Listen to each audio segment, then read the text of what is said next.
एक 15 साल की लड़की की स्कर्ट को ऊपर करके उसके साथ कुछ गलत होने ही वाला था, तभी अन्नू मलिक के घर की घंटी बजती है और वो लड़की बच जाती है। आखिर एक टाइम पे इंडिया के नंबर 1 म्यूजिक कंपोजर ने ऐसा क्या किया कि उन्हें मीटू मूवमेंट के दौरान एक के बाद एक कई सारे सिंगर्स ने सेक्सुअल हैरेसमेंट के आरोप लगाए। क्या है सच्चाई बॉलीवुड के one of the legendary music composers की, आइए जानते हैं। 2 नवंबर 1960 के दिन सरदार मलिक और बिल्किस के घर जन्म होता है अनवर सरदार मलिक का। अनवर को उनके घर वाले अन्नू बुलाते थे, जिस वजह से बाद में उन्होंने अनवर से अपना नाम अन्नू रख लिया, जो आगे चल के बॉलीवुड का one of the legendary and controversial name बना। अन्नू मलिक के फादर सरदार मलिक भी अपने टाइम के काफी ज्यादा पॉपुलर म्यूजिक डायरेक्टर थे, मगर लता मंगेशकर के साथ हुई एक कंट्रोवर्सी के बाद सरदार मलिक का करियर पूरी तरह से बर्बाद हो गया। इतना बर्बाद कि एक टाइम पे उन्हें अपनी वाइफ के गहने भी बेचने पड़ गए थे, सिर्फ और सिर्फ अपना घर चलाने के लिए। एक टाइम पे उनके स्टूडियो में बड़े बड़े सिंगर्स लाइन लगाए खड़े रहते थे। वहीं एक ऐसा टाइम भी आया जब उनके स्टूडियो में परिंदा भी पर नहीं मारता था। म्यूजिकल बैकग्राउंड होने की वजह से अन्नू मलिक को भी म्यूजिक में काफी ज्यादा इंटरेस्ट आने लगा। फैमिली की बुरी हालत देख उन्होंने ये ठान लिया कि जिस म्यूजिक ने उनके फादर से सब कुछ छीना है, उसी म्यूजिक के दम पे वो सब कुछ वापस से हासिल करके दिखाएंगे। हालांकि अन्नू मलिक के फादर भी काफी पॉपुलर म्यूजिक प्रोड्यूसर थे इंडस्ट्री के, मगर काफी टाइम तक इंडस्ट्री से दूर रहने की वजह से अन्नू मलिक के फादर की इंडस्ट्री में कोई भी जान पहचान नहीं बची थी। काफी प्रोड्यूसर्स के पास धक्के खाने और बेइज्जती सहने के बाद फाइनली अन्नू मलिक को साल 1975 में comedian turned film maker Mohan छोटी की फिल्म हंटर वाली 77 में एज अ म्यूजिक डायरेक्टर काम मिला। हालांकि इस मूवी के बाद अन्नू मलिक को कुछ ज्यादा खास रिकॉग्निशन तो नहीं मिली, मगर इंडस्ट्री में छोटी सी चांस तलाश रहे अन्नू मलिक के लिए ये अपॉर्चुनिटी भी बहुत बड़ी थी। फिर उसके बाद मलिक को हरमेश मल्होत्रा की फिल्म पूनम, जो कि साल 1981 में आई थी, उसका पहला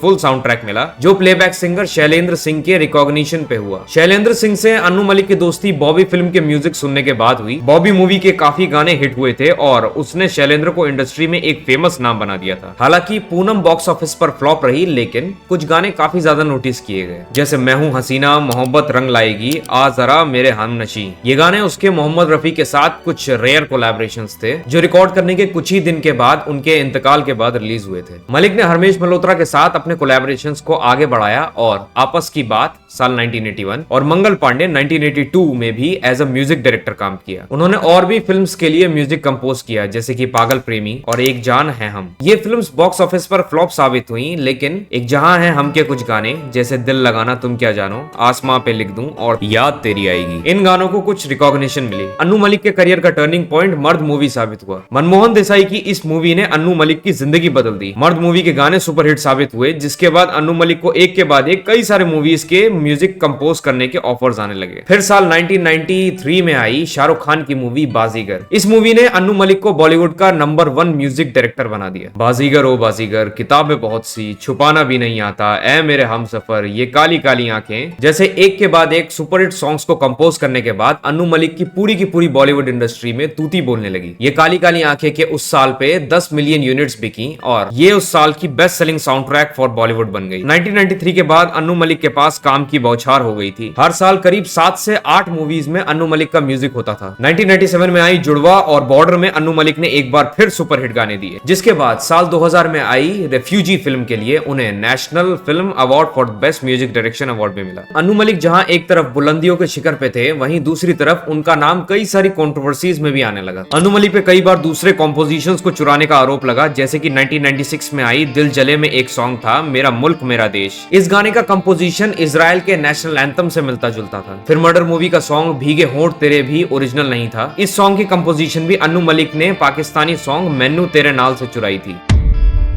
ऐसे और भी कई सारे कॉम्पोजिशंस को चुराने के आरोप आए दिन अन्नू मलिक पे लगते रहते थे। हालांकि एक इंटरव्यू में मलिक ने इन सारे इल्जामों को खारिज करते हुए ये कहा, इस दुनिया में कोई भी असली नहीं है, और ये भी कहा कि सिमिलैरिटीज बस इसलिए होते हैं क्योंकि म्यूजिक में सिर्फ 7 नोट्स दिए गए हैं। अब ये तो कोई जस्टिफिकेशन नहीं हुई, आखिर ओरिजिनल तो ओरिजिनल होता है ना, और कॉपी भला ही कितनी भी अच्छी क्यों ना हो, वो ओरिजिनल की जगह नहीं ले सकती। बहुत से लोग ये भी कहते हैं कि कॉपी जो सॉन्ग्स हैं वो ओरिजिनल से बेटर हैं, बट इस केस में तो मैं भी ये कह सकता हूँ कि क्या पता आप लोगों के लिए वो सॉन्ग्स अच्छे हों, लेकिन जो बाहर के देश में जिन्होंने ओरिजिनल सॉन्ग बनाया है, क्या पता उनके लिए वो वाला वर्जन अच्छा हो। खैर, अन्नू मलिक की जिंदगी में ऐसे कंट्रोवर्सीज के नाम आए हैं कि उन सबके सामने ये कंट्रोवर्सीज बहुत ही ज्यादा बौनी लगती हैं। जी हाँ, आगे जो मैं बताने वाला हूँ वो चीज इतनी ज्यादा कंट्रोवर्शियल है कि उसने अन्नू मलिक की इमेज की पूरी धज्जियां उड़ा दी और उनके करियर पे फुल स्टॉप लगा दिया। साल 2018 में बॉलीवुड में एक ऐसे मूवमेंट की शुरुआत हुई थी जिसने काफी सारे इन्फ्लुएंशियल लोगों की रातों की नींदें उड़ा दी थी। इस मूवमेंट का नाम मी टू मूवमेंट था। इस मूवमेंट में बॉलीवुड इंडस्ट्री से जुड़े कई सारे लोगों के नाम सामने आए थे जिन पर सेक्सुअल असॉल्ट, हैरेसमेंट जैसे कई सारे गंभीर आरोप लगे थे और उन्हीं में से एक नाम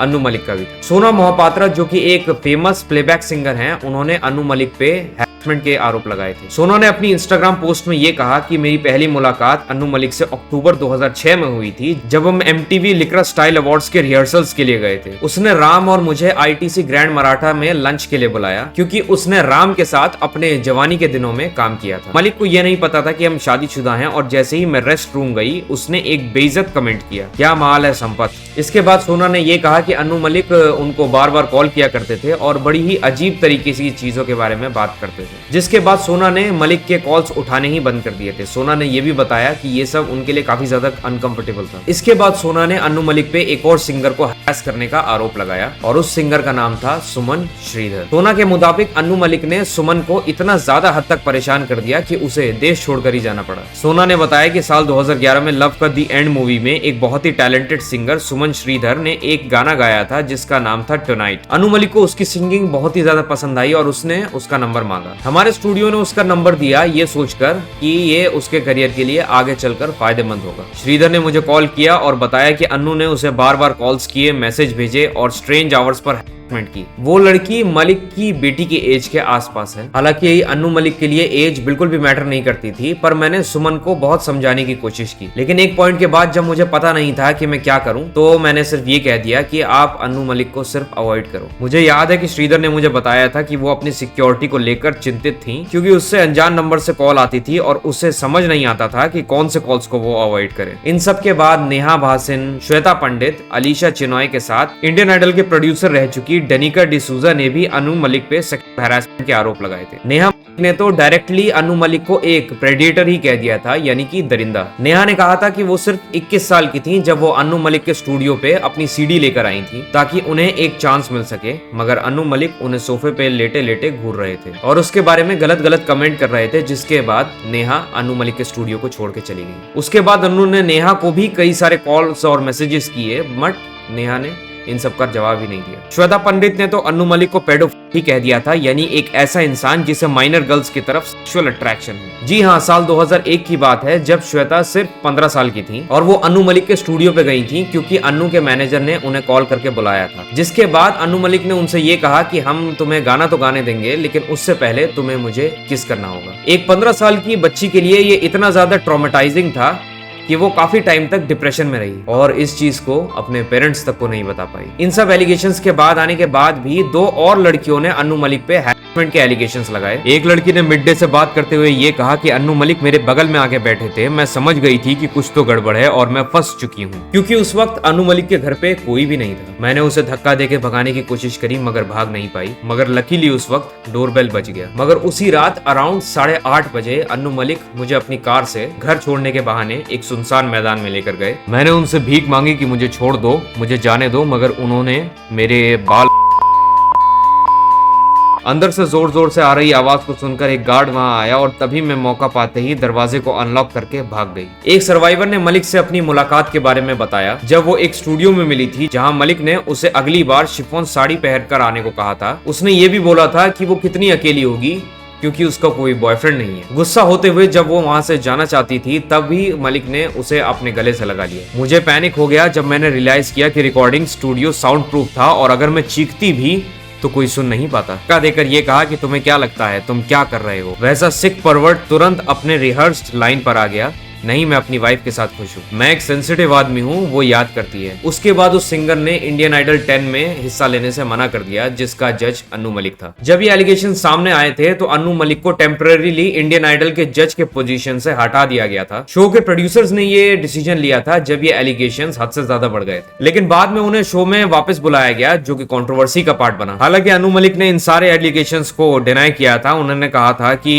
उन्होंने कभी किसी के साथ ऐसा गलत बिहेवियर नहीं किया। मलिक ने यह भी कहा कि ये उनके खिलाफ एक कॉन्स्पिरेसी हो सकती है और उन्होंने ये भी कहा कि ये सब कुछ सिर्फ और सिर्फ उनकी इमेज को नुकसान पहुंचाने के लिए हो रहा है। लेकिन ये बताना भी जरूरी है कि साल 2020 में एनसीडब्ल्यू ने अन्नू मलिक के खिलाफ चल रहे सारे केसेस को लैक ऑफ एविडेंस के कारण क्लोज कर दिया। हालांकि हमने बॉलीवुड में ऐसे कई सारे केसेस देखे हैं जिसमें कि इन्फ्लुएंशियल पर्सनालिटीज या फिर पावरफुल लोग अपने पोजीशन और पावर का गलत फायदा उठाते हैं और उनके खिलाफ कोई सबूत भी नहीं मिलता। हालांकि एक वुमेन ने फेक आरोप लगाए, दो ने आरोप लगाए, समझ आता है, मगर मीटू मूवमेंट के दौरान अगर किसी पर सबसे ज्यादा ऐसे आरोप लगे थे तो वो अन्नू मलिक थे। अब ये कितना सच है कितना झूठ है ये तो मैं नहीं जानता, मगर मैं इतना जरूर जानता हूं कि पावरफुल लोग या तो पैसे के दम पे या पावर के दम पे गवाह को मैनिपुलेट कर लेते हैं। अब बाकी मैं आप लोगों पर छोड़ता हूं, आप कमेंट करके बताओ आपको क्या लगता है। I hope you like my video and my perspective of seeing things. अगर वीडियो पसंद आई हो तो please do like and subscribe to my channel, साथ ही साथ do share this video to.